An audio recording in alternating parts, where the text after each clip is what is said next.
Nadana sengo moko fati beton. Ndamba pambola yo sala musolo kende likoso.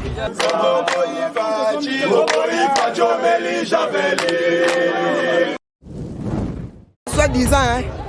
Bon, naza licencié, naza docteur en droit, naza docteur en économie, naza gradué. Mais bazo yiba, bazo détourner soni.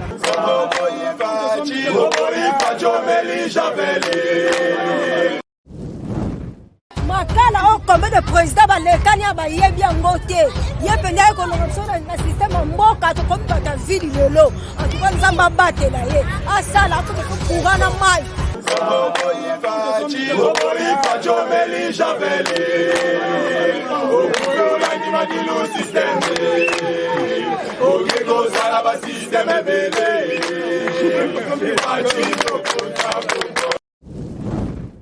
Mbote bandeko balandi ya tindika télévision, c'est votre humble servante Sephora Kings. On vous message toujours pour yamba na betan de mike na bino. Bisika non so basara na biso exali actualité politique et message ko comme na bino. Merci pour l'infidélité, vous allez toujours ko lakisa. Na kati ya tindika télévision pour continuer ko s'abonner massivement, bo liker, bo partager vraiment basango et ko sala vraiment kitoko makasi na bosalité ba boss tangai papi Kelina Rifan Kisombe. Mon vieux Lucas ta Jésus na kati Londres pe na bosanyote na bosani pété mon vieux rabat na kati ya France na bosani pété na baïnon pe balinganga bon continuer ko s'abonner massivement bon liker na bosani souté Dimbu mon vieux Dimbu na kati ya Londres pe na bosani yote mon vieux je te salue donc bon continuer ko mbaba sango na kati ya tindika télévision na kopesa directement mbote na mwana mboka oyo azali awa na kombo ya yeboro se présenter mbote mwana mboka mbote mama communicatrice sangoni ni mwana mboka mbokolo bon tozalia wa tozana sango ya malamu ona yebisaka ba congolais mais avant to banda bitumbango na makamango pe boyebi j'espère mboloko ni mama yele na pesi balandi nyonso mbote le grand patron Okende na kata Londres mbote le vienanga Laura Batumona grand honorable ya makasi mbote belé tous les parlementaires debout ba diaspora nyonso bozana mikili ya poto na pesi bino mbote sœur nanga Cécile na kati ya Canada sero penazo teka bakabelo na Canada so komi otuli pena mama Cécile donc sero wana simba kabelo pena na Canada en tout cas na pêché mbote le sous belé merci na bande ko nanga ya bakata obozo benga pembolo ko nya mayele le grand président oyeba ke tozana bino ensemble 2023 gouverneur ya kwangu ngamo komboloko mbote na bino belé merci sans oublier mon vieux Rabaka Songo na kati ya France na bossa noté mon vieux Rabaka Songo donc fidèle internaute moi mboka tokuta directement na belle biso o ezali actualité politique to moni makambo etali état de siège to moni Adolphe Muzito asili ko critiquer état de siège to ebité bo moni yango ndenge nini bon ba Muzito bazana ba émotion politique ça ce sont des émotions politiques au moni muto ya salaka politique ya ba émotion akenda ka musika te à finir dans Nzela. Oui, ça ce sont des émotions politiques. Vous savez, depuis longtemps, moi j'ai compris musique. Aoluka Musala. Mais le colazo se retrouve Musala te. Yango mona kobeta o asuki, akende boya asuki. Dernièrement on ne peut pas combattre la personnalité de Kisekedi. Il faut combattre systématique de Kisekedi. Mais ce qu'a sali bolam tobeta maboko. Ce qu'a sali mabeto critiquer. Mais aujourd'hui les mêmes musiques à lobby que non état de chaise ezango négatif et loko moko malunga ezate. Et je regrette beaucoup. J'ai compris que la musique poste-toi à s'étendre à Zoa, à Zuyangote. C'est pour cela, oui, et ça, l'émotion politique. Ça, c'est l'émotion politique, ma sœur. Oui, oui. Un seul politicien, oh, il y a l'oba qui, comme le Congolais malais, à l'oba qui non, tu créer insécurité. Pour Vincent Bayate, c'est musique. Maintenant, tu as marqué, à ça de père et de mère, mais à quoi maintenant la présidence? Puisque oui, il y a ton dina haine. Ça, ce sont des émotions politiques. Il y a un émission de musique à Zolu comme ça. Mais il y a parce que le président Félix a dit que Bango attendra que le Boko Balobino la messe sale. Ce n'est pas le moment. Nous sommes au travail. Et puis, nous avons des temps de chaises jusqu'aujourd'hui. Nous sommes les autres. Pour la bande de Est, Balobi est l'état de chaises et la libella. Parce que le pour bien information, il faut y baquer. Baoutiko Kanga. 12 généraux. Peut récupérer 9 territoires. Si autant on dit que non, état de chaise et l'eau exalté, c'est que c'est folie. C'est la sorcellerie du sang. Oh. Oui, mais il y a le qu'il faut combattre les personnalités qui se guérissent, mais combattre le système. Mais le système qui se guérit des âmes, il faut tomber à Maboko. Et jusque là, musique toujours à combattre le système qui se guérit, même à Salbolam. Pour la musique, à ce moment, j'ai compris qu'à Zolu comme ça. C'est l'émotion politique, mais à Rosom Salate. Mais tout le monde qui peut dossier à Matata Pogno, il fallait qu'il a se présenter, mais tout le monde qui peut net, il y a qui d'ailleurs se présenter la justice. Donc, quand on a un éclaircissement, sur affaire, ils allaient vraiment à Matata Pogno. Oui, affaire à Matata Pogno, c'est clair. Mais moi, je regrette beaucoup quand je vois Matata Pogno à Sali que non, Mbala Libosa qui n'a une justice, à Bengango acharnement. Mais tant que Bango va y avoir Kimbongo, va détourner qui va fond, il y a public, il y a l'État. Boukangalon, va Congolais, n'y a yebi. To cela qui biloko à Kolia.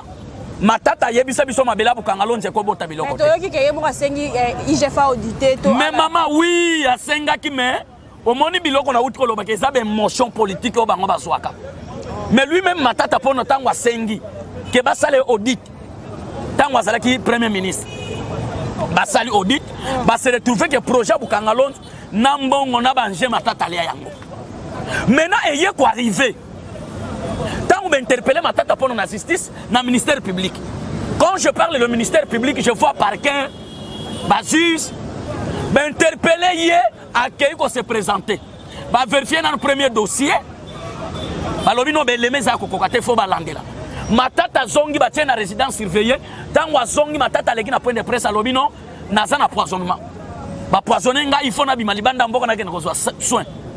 Ça c'est l'effet de black avec la justice. On ne peut pas blacker avec le pays mon frère ma sœur. Donc jusqu'aujourd'hui batouana bazo blacker na peuple congolais. Biso to kozala ba marche pied ya batutel. Alors Matata Pogno ayebino ndenge na zabo na za empoisonnement il faut na bimalibanda mboka bake ne resoigner nga. C'est la sorcellerie. Alors na yako sepela parce que question na tuna kango procureur général près de cour de cassation. Bangonde batu babenga ki Matata Pogno na justice to yeko so information balobino Matata Pogno jusqu'à aujourd'hui azomona na te a camoufler. Si Matata Pogno a camoufler erreur utua. Maintenant je demande au procureur général c'est que justice wana et ça la mosalate. Non, je sais Koufié. Mais na yeko féliciter procureur de la République a outre interpeller Matata Pogno Kanata qui n'a pas se présenter dans la justice pour na likambo etali dossier Boukangalon. Il faut arrêter Matata Pogno bazo landela. Maman Boukangalon c'est bota biloko. Batu ba bénéficier na projet Boukangalon ezali batu ya Afrique du Sud. Na bande kona biso bazana province na Kindu. Awa ba Congo bandundu Kasai ba province mususu na awa na Kisasa tolia masango wana te. C'est que Boukangalon ezalaki pona bande kona biso bazalaki na Kindu. Et puis soko tali université moderne batonga na Kindu. C'est na mbonga Boukangalon. Vous comprenez pas? Mais biso to kufanzala. Alors c'est ça que tozo senga na procureur de la République a kangela biso Matata Pogno a sambisa. On ne peut pas laisser Matata Pogno comme ça. Un voleur en cravate, un premier ministre appuyé Mboka, na niveau moko degré 0. Numéro 1 pillé, c'est Mouzit. Deuxième, c'est Matata Pogno. Ba ministre va piller Mboka. Mais je te dis, et j'assume ma parole, ce qui n'a pas fait pour Mboka n'a pas la vérité na koloba. Dis que la ngata na palola ko? Palola papa. Bazaba tumoko bazaba voler. Mouzito a 450 maisons, sans compter d'école. Un premier ministre, il y a s'occuper qui n'a peuple été, seulement s'occuper de la vie privée. Vous comprenez? Maintenant, aujourd'hui, Mouzito a dit Sabiso, Totika qui s'est dit, Tolanda Mouzito, c'est la sorcellerie du sang. Ça, c'est l'effet de Black avec les Congolais. Or, pour le moment, Bisoto combien fait? On ne peut pas laisser le pays dans un groupe qui a bien divini moko parce qu'on y a le peuple congolais. Si vous avez mis sur le liste. Matata Pogno détournement de fonds. Le lobby comme qu'on a interpellé acharnement. Je regrette beaucoup quand je vois que Baton a commis l'acharnement. Mais Bissot Rosenga maintenant, na procureur de la République, na justice où il est indépendant, il faut travailler. Il faut que la Bissot Bamiyibi. Et puis, notre problème, c'est quoi? Il faut un trésor public. C'est ça notre problème. Moi, je vais développer ma Italie détournement parce que tout le monde a posé 100 jours détournement. Ils ont qui Chile, je le fais détournement parce que Toyoki IGF ici déjà qu'au déjà Makambo Italie blog paiement na bango ya Chile gelou par rapport à détournement Toyoki déjà en cours. Moi intervention par rapport à bon nazo féliciter ndeko elengeta ndeko oyo ya bandundu pangi na mundu vraiment yake sala kisala mbote azo sala musala moko ya malam. Mais moi je regrette quand je vois IGF azo sala musala mais justice azo sala musala wana tête. Aujourd'hui pour bien information, il y a des dossiers oyo déjà IGF a cote ici na justice et ça na mesa. Jusque là procureur de la République azo ko sala le comme côté. Tala batu oyo ba sali détournement de fonds. Bazalaki na carte visa 50 000 dollars par mois. 50 000 dollars américains par mois. Bazalaki na carte visa. Batouana soki na bando ko tangelo jusqu'aujourd'hui bazali banda. Mais IGF tango asali audit ya kuta na biloko wana. Le premier pilier c'était à l'époque azalaki président de l'Assemblée nationale. Mina Mabunda Tibal. Tous ces gens-là, ce sont des voleurs. Des voleurs en cravate, Natambomam. Maintenant, aujourd'hui, Ndekwelenge Tetangwa Sali Moussala, IGF a récupéré Batouana. Avec Otika Ngona Justice. Quels sont maintenant les rôles? Il y a monsieur le procureur général de la République, pardon. Et jusqu'à ce moment, IGF a commis découragé. Parce que Moussala n'est pas sorti de la sala bien, mais justice est sur le côté. En tout cas, tous ça satisfait pour la justice. Nous sommes contre avec cette justice parce que je vois comme si justice soit neutrale à Kingakat. Et comme corrompu. Oui, soit que cette justice peut pas pour le peuple d'abord parce que bateau ba yiba mbongo ya mboka, ba détournement de fonds, des voleurs en cravate. Et jusqu'aujourd'hui ba salibanda. Mais le long maman, regardez un peu, quand vous savez na biso lobby que bato bazo combattre le pouvoir à Félix na kotinda ba combattre ba congolais na balabala batele ba sala marche pour na déclarer pour na bato na bazo linga ba renverser pouvoir ba kei ba koseli 16 na biso ke alobi ko pesa ba combattre minduki pour ba kena ko bundisa bato wana. Voilà qu'aujourd'hui le même bato wana ba suis plainte ba ke ko funda CG pour mona que état de droit et autres la partie au pouvoir état de droit et ça y a batunion surtout. Mais tant que vous savez qu'il y a une justice à répondre bango, peu à peu si vous prévenez na malobanaye, radicalisiste, to alongi pe bitumbanaye. C'est ça la démocratie na état de droit. Maintenant aujourd'hui, les gens, tous ces gens là, ce sont des voleurs. Oh ba yiba mbongo maman, de konanga comme migratrice. En tout cas bazali banda ngai ponanga, je suis contre na pour la justice wana. Na monde na zomona que jusqu'aujourd'hui, justice wana eza pona kingakat. Parce que ce qu'ils allaient pour les Congolais, comment bateau basala crime contre l'humanité, article 16 de notre constitution, basala crime contre l'humanité, impunité, violation, jusqu'aujourd'hui basala banda. Vous comprenez un peu? Il faut moussa les salam. Tout le monde a dit que mon amboka mboloko, tout le monde a dit la confession religieuse, le qu'on est allé moi torcher les allés brûler par rapport à l'installation, topé ya président au basili ko choisir nangambu ya seni. Moi intervention na yo par rapport à Makambo Italie. Bon, toti kananu premièrement tribalisme. Au moninga na yebisaka na combattre la personnalité ya mbongo tena chole. Na zo combattre le système ya chole na mbongo. Maintenant, le problème, c'est quoi? Si la démocratie, la majorité compte. Gagne aussi. Sur l'article 64, il y a notre constitution. Bazalaki ndenga bazalaki wana l'église, bazalaki witi. Bakeina maponami, ndekoka di mabimi. Maintenant, ambongo na chole, lokola bango. Banda fatia beta gratuité et loko bango bazo yine la Félix et loko moni ambongo bazo yine la Félix c'est que soki batie mbisi ao na Félix bakalingi ye ambongo bakotika mbisi bakolia Félix. Oh. Mais je te dis tribalisme na mbongo na chole bazanango pour na président Félix soki batie Félix ao na ngulu boboma na ngulu na Félix boboma nani ambongo na chole bakoboma Félix. Je te dis franchement la vérité.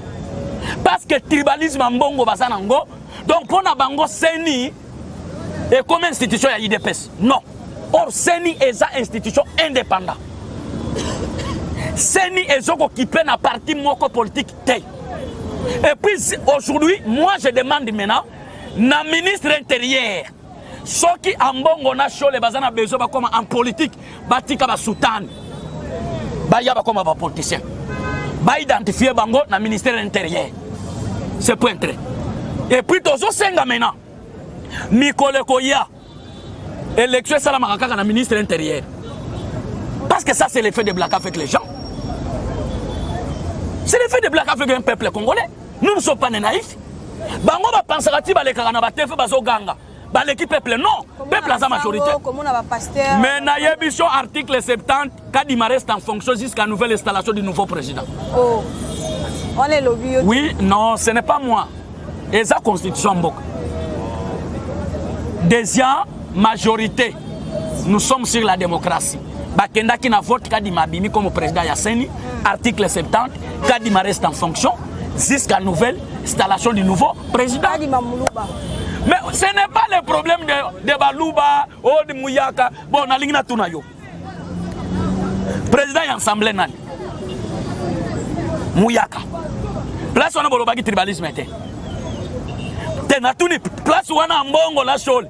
Ayebi sabiso tribalisme ezate. Directeur ya cabinet chef de l'État. Moutabandou. Tribalisme ezate. Sama Lukonde, ministre. Azanani. Hein? Moussaïd. Tribalisme ezate. Sénat. Batu Lukwebo Azanani. Place wana tribalisme ezate. Yangona so ebisa ba Congolais, boyoba système ya show le nambongo. Soki ba tiengulu na Félix. Balobi na ngulu na Félix Tobo Manani. Show le nambongo ba ondima babo ma Félix ngulu atika. Je te dis et puis j'assume ma parole. Parce que biloko ambongo na show le bazo la biso, c'est le fait de blaguer avec le pays. Et ça me fait oyako soit peuple en otage. Oyebi eloko ambongo na show le batondela mutema ketu. Obiso batabandu tolobaki. Ketu niengi wane tonda bango pona nini. Parce que président Félix a tia gratuité, misolo bango bande kolia ya bekol effectif, kopi wane sala nini e kufa. Yango moni ti lelo bango ba yina Félix.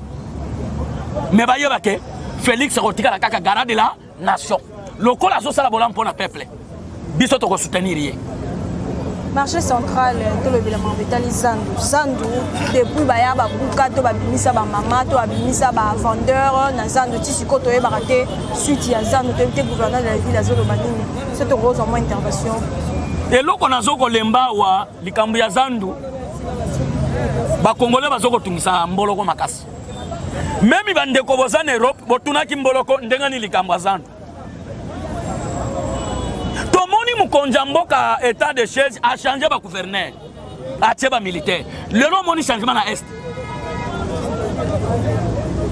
tant on a zo bi sabat Jantini Ngobilamba kaza petit frère ya Kimbuta ba congolais bandima raté mais oui maman na yebisi yo awa ndenge to vani ngana yo na ko tangela yo compagnie Kimbuta tikela biso yango pe Jantini azoko banango Kimbuta première compagnie atikela biso food compagnie ya ba congolais o Kimbuta lona na Congo full deuxième compagnie ya Kimbuta Berojon na Bakusu hein troisième compagnie ba Terrasse Boucher en tout cas nga kutu mutu nazo vivre so gwa pe na za bien bino ba tubozana bandal place ozola na solo banien siko yongobila akozwa musolo 2500 dollars américains en tout cas na manqué bato bandalité bo limbisanga muke bino bokumisa ko tozana paradis or bandali solo mo ete ngambolo na kolala kuna te ponga na mesana mingi na zamba na koka ba solo wana te en tout cas bandeko nani azokozwa ngobila azozwa 2,500,000 dollars est-ce que mboka mobimba basalela kaka kinga kati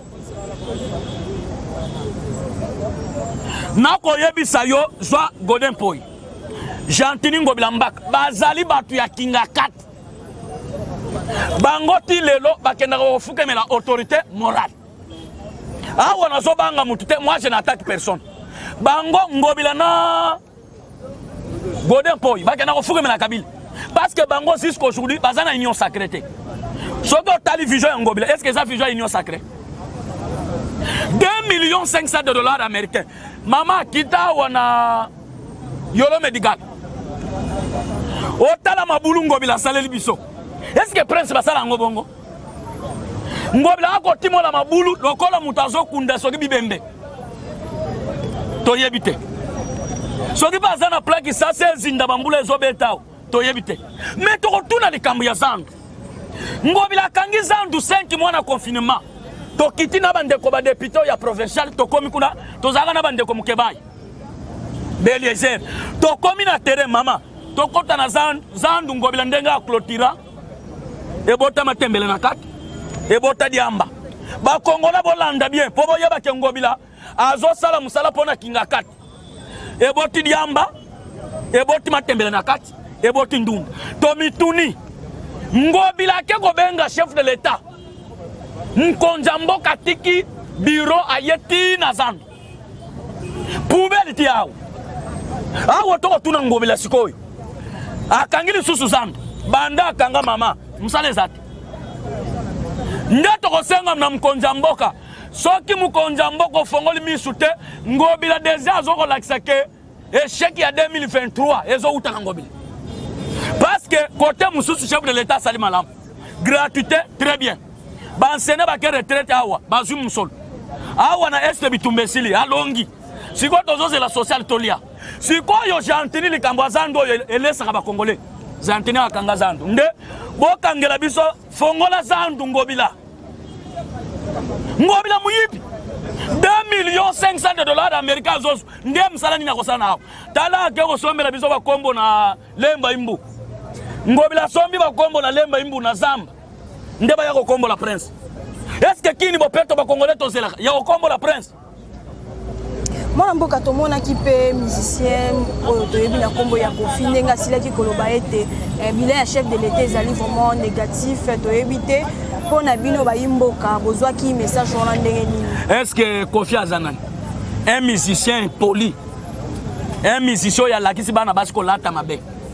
Soki okena lupango Kofi ko kuta bachele. Est-ce que un musicien comme un politicien? Kofi a bêta na kinga katiti. Kofi a yembela Kabila. Et puis lui-même Kofi a demi Dakar. Oui? Il a demi Dakar. Aza demi Dakar. Kofi a demi Dakar. Kofi Olomide a demi Dakar. Il a bêta la Kabila na kinga kati a yembela ye. Qui est Kofi Olomide dans ce pays? Est-ce que quand on compte des politiciens, on compte Kofi Olomide? Tant que biso to bande ko bundalit, Kofi Olomide wana zolia ba mbrigere na kinga kati na Kabila. Kofi Olomide azobeta matolo, ba musicien bazwa kafina matolo. Soki ayembi abwaki oh igwe nde azozo jip. Donc bila ya tata ko les anges. Zela na yebisa yo. Bango bazo senga bila ya mkonja mboka. 2 ans bitumbe sala 20 ans. Tokenda. 2 ans, le nom est Bitumbe Salini. 2 ans, chef de l'état beti gratuité. Bano bazalaki chemin. Futanda. Maman yoza para. Ngape na para. Toyoka ka douleur na tongo tika mikate mbongo ya classe. Oyoki douleur wana futa courant, futa mag. Mais lelo tata mukonja mboke kolo. Aya tele biso gratuité. Bana batango fele. Hata mboko bobeta te. Bino ba Congolais bosa bandoki. Awa siko tozoko loba boye Kofi Olomide andoki. Pona nini na bengi Kofi Olomide ndoki. Tango ako tuna bila ya chef de l'état pendant 3 ans ngala yebisi Kofi Olomide azandoki. Pourquoi? Parce que Kofi Olomide lui-même abeta na kinga kat, lui-même Kofi Olomide ayembela Kabila. Deuxièmement, Kofi Olomide lelo ba Congolais ba nebele ba sotango fele bola mwana ya monyango. Le chef de l'état état de siège na Est Bitumbesili bola mwana Kofi monyango te. Alors soki Kofi alinga kota na makambu ya politique wera kutu mutazana pwana mboko ayebana Njama Makanda atiaka wana provincial est-ce que azui Kofi te Kofi politique tikela biso yoza mutandule yo mesana bana basi balata kola na bashipa mikuse obinisa bango mais makambo politique biso nde bamboloko soki olingi misala politique non politique babota makanango okota pe na idéologie ya kisekediste makila yo za mutu andule yo yembaka bwaka biso bamboloko poto obwakelo ba $100 c'est point intérêt. C'est ça, non? Mais c'est la vérité, non, maman? Bon, awa na koyebisa ba Congolais boy. Bon moni li solo ya ngobila awa na zobeta. Ngobila vraiment yipi. Ngobila na Kabila basala bloc. Bango ndenga bazawa na so ngobila. Godin Poy, Martin Fayoul, Muzitu. Oyo Malufanga. Moïse Katumbi batu wana nyonso bazana bloki na bango po ba mener échec ya chef de l'état 2023. Pourquoi na lobiango ngobila banda côté na gouvernement et loko nini oyo un gouverneur incapable incompétent un gouverneur ayeba ka gombe qui senso akipagangote makala akipagangote kaluka kendaka te bango place mulela tonga banda ku banda kala na kasavu na l'époque ya mulele babeli si batonga bandako bango ba wela ka kombe nanu to yoki pete gouverneur moko abimi alobi no cité gouverneur Mamobutu cité gouverneur Kimbuta balongwe kaka boy awo ngobila na kinga kati azoke na kofuka. Monsieur le président de la République, en tout cas ba Congolais baza satisfait na mabe ya Chantini ngobila mbaka banda zandu ekangama jusqu'à présent musale zo salamate longole la biso ngobila na gouvernorat. Ngobila za incapable, Ngobila za incompétent, Ngobila zuba Congolais, capitale ya Congo abomiango oreza miroir ya Congo. Capitale ya Congo ezalaka miroir ya RDC. Est-ce que Ngobila taka Afrique du Sud a pas marqué n'rate? Mais toyoki pe que papa Kyungu azali atteint na Covid basili ko évacuer pe pour quand au moins intervention. Ah eza maladi soki pe azwango bitambola tamboleleki bango pe basolaka na bakatumbi. Katumbi ay. Mais maman soki ya azwi Covid-19 biso esala ni. Awa na yebisi yo poison komi ko lekolokola Covid-19. Bango lokola bazala lokoso ya mbongo Katumbi akobete nzango. Na yebisi yo tala batu ensemble mikolo bazala méchant. Atindele $1000 epaye mutu keba akozwate poison za kolamba poli kambu ya demi Dakar oyo ebomi bat wapi artiste kadiome wapi akei mobimba meme ngambolo kwao kamwa jipi nanga bakabela nga soke pana na bomba ngona ndako na komi ko tambola na mituka na katikati ya batu pona zobanga levement ndanga to vandi awa Moïse Katumbi atyembo ngwaje pona likambo etali congolité. Donc pour les Congolais basila ya récupérer Congo.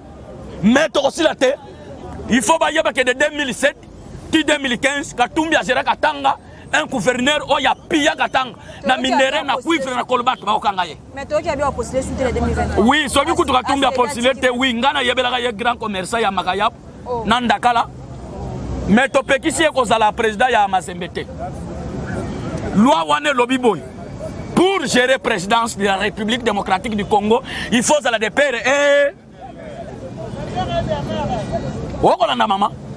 Article 7, même banque centrale. Article 10, banque wana po mutoa girango, il faut la dépêcher et de mer. Fatime Oyoki awa tozo ebisa bango beto ezali bangate beto état de droit. Omoni chole na mbongo oyoka moto. Chole na mbongo awa tosenga kya mbongo à l'immédiat jipi ba pesa yo na présidence pesa biswango ngambolo na zana besoin jipi awa zongisa numéro na butoshi ambongo azongisa jipi wana omoni ba kopia leka na mboko ba bomela biso papa Wemba na kingakati bato ba bomela biso mari misam bato yo ba bomela biso mamo langi na tato langi bato ba bomela biso madilu system bato ba bomela biso allez moulotte.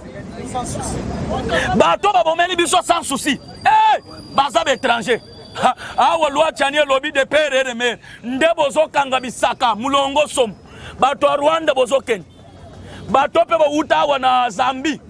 Biso na Congo mindele bazalaka te. Turo toboyi. Ba président ya mindele libanda. Kendo ko postuler na sini. Na Congo biso moko ba Congolais bato amwindu to ko gagner.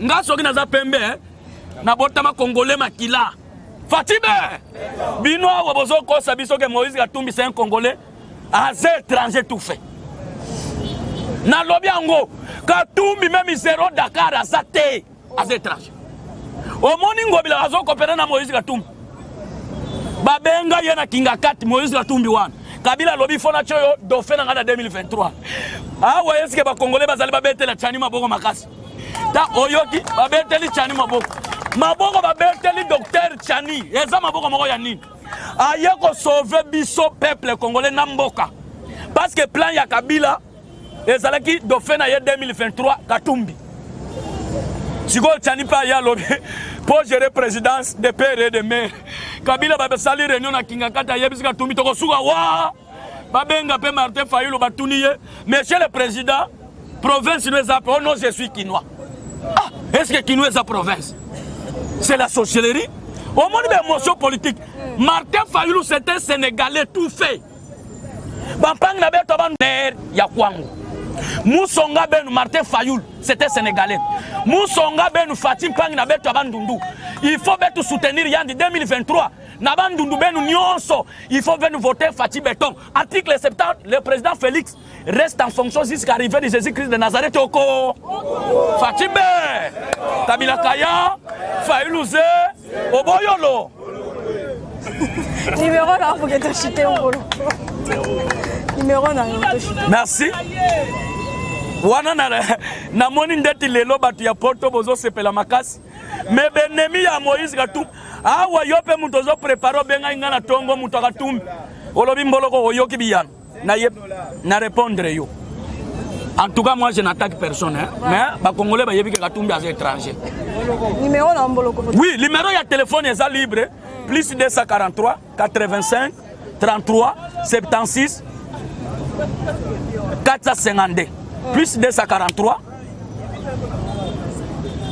85 33 76 452 mboloko ni amayele bampangi na betu benu bikala mbote na kidiofa na gungu bampangi na betu akasai bampangi na betu mbandaka ba Kongo betu nyonso bampangi mutu ya kusabenu fe kadima yake mpangi na betu yame baka seni élection to luta kitoko benu landa ba tribalisme ya ive benu landa ba miyibi ya ive bome piye bwala na betu pendant longtemps betu soutenir président Félix yake mpangi na betu bikayandi fe na bitumba Kongo betu nyonso la sima ya Fatie. Merci fidèle internaute. Donc comme moment na suka émission na biso, merci pour na temps pour l'accès toujours beau s'abonner massivement, beau partager, beau liker, beau consommer ma vidéo et que ça la vraiment qui tourne na ma caméra. Chaque fois ça va toujours wana la réalisation Mike Luzadio. Quand on va vraiment se revoit la prochaine numéro. Ciao ciao.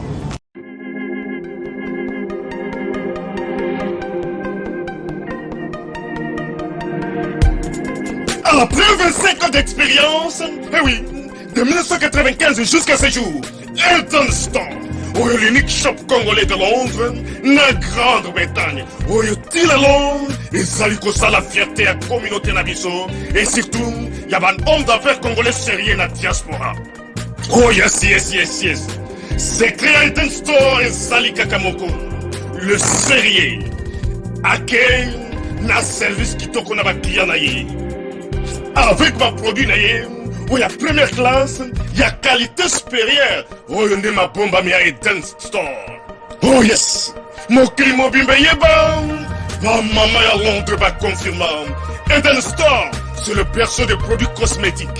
Il y a solo produits originaux. Et yes, les alipes perso y a produits alimentaires, naturels et organiques. Au travers de nos produits cosmétiques, Eden Store détient le secret. Secret ya solo, où ya poso ya maman moi c'est qui toko. Poso ya moi so penza basali kolula, poso ya moi so mobala kotala ya lembate. Poso so ko tamboli masanga sima. Eh oui, yango ne ba produit zo tekama na kati Eden Store. Na ba produit alimentaire, où ya Eden Store, yango de secret ya cuisine ya maman congolaise. Eh oui, nyonso ko so pensa mobali na yo ezali. Pondu, matembele, ngai, ndole, fumbwa, ndunda, bilembwe, oyo nyonso penza, oyo kobonga pona cuisine na ezali. Oh yes, yes, yes. Olingi mobali na yo asepela na yo libela na libela, olingi mobali na yo atalaka yo lokola mwasi azali kolula sika. Oh yes, olingi mobali na sisa biloko nyonso otielaka ye na mesa, sekre ezali kaka moko. Eton Star.